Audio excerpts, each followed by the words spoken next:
অঘ্রাণ মাসে প্রত্যেক রবিবার এই পুজো করে অঘ্রাণ সংক্রান্তির দিন পুকুর, নদী বা গঙ্গায় ঋতু বিসর্জন দিতে হয়। কুমারী বা ও সধবা সকলেই এই ব্রত করতে পারে।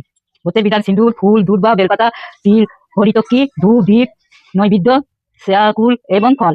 কার্তিক মাসে সংক্রান্তির দিন একটি বেশ পরিষ্কার সবার মাঝখানে ঘট বসিয়ে তার চারিদিকে ধান, হলুদ, মান ও কচু গাছ একটা করে বসাতে হবে।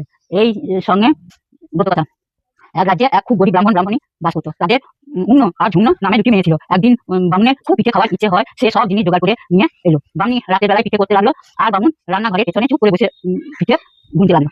এরপর ব্রাহ্মণকে খেতে দিতে ব্রাহ্মণী যখন পরিবেশন করছে, তখন ব্রাহ্মণ বললো, দুখানা পিঠে কম হলো কেন? ব্রাহ্মণী বললো, সে তার মেয়ে দুটিকে দুখানা পিঠে দিয়েছে। এই কথা শুনে ব্রাহ্মণ খুব রেগে গেল, কিন্তু কিছু বললো না। এরপর একদিন সকালবেলা ব্রাহ্মণীকে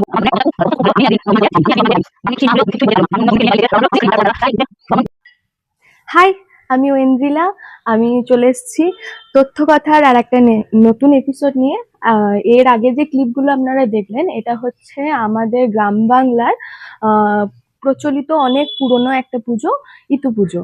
তো এটা মানে মূলত সূর্যদেবকে উৎসর্গ করেই করা হয়। এটা মূলত আমাদের কৃষিভিত্তিক সমাজে ফসল এবং চাষবাস যাতে আরো বেশি ভালো করে হয়, সেই জন্য সূর্যদেবের কাছে বা আমাদের প্রকৃতি ধরিত্রী মাতার কাছে সেই প্রার্থনা জানানো, সেইটা নিয়ে এই পুজো।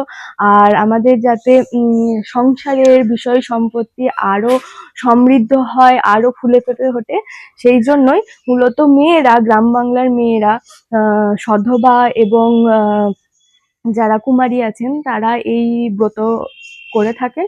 এটা অনেক প্রাচীন কাল থেকেই চলে এসছে। যখন কৃষিভিত্তিক সমাজ ছিল সেই সময় থেকেই চলে এসছে, এবং এই পুজো শুরু হয় কার্তিক মাসের সংক্রান্তি থেকে। অঘ্রাণ মাসের সংক্রান্তিতে এই পুজো শেষ হয়। কার্তিক মাসের সংক্রান্তি থেকে এই মাসের মধ্যে যতগুলো রবিবার আছে, সব রবিবারই পুরোহিত ডেকে বাড়িতে এই ঋতুর ঘট পেতে পুজো করা হয়। কিন্তু এখন যেহেতু সমাজ ব্যবস্থা পরিবর্তন হয়ে গেছে এবং মানুষের জীবনে এতটাই ব্যস্ততায় চলে এসেছে, সেই জন্য অনেকেই আমাদের বাড়িতে প্রায় সকলেই এই অঘ্রাণ মাসের শেষ সংক্রান্তিতে ঘট এনে পুজো করে এবং এটিকে বিসর্জন করে দেয়। আজকের মতো এটুকুই। এরকম প্রাচীন গ্রাম বাংলার আরো প্রথা জানার জন্য আর আরো নতুন নতুন তথ্য জানার জন্য আমার পেজটি লাইক, শেয়ার, সাবস্ক্রাইব করতে ভুলবেন না। টাটা।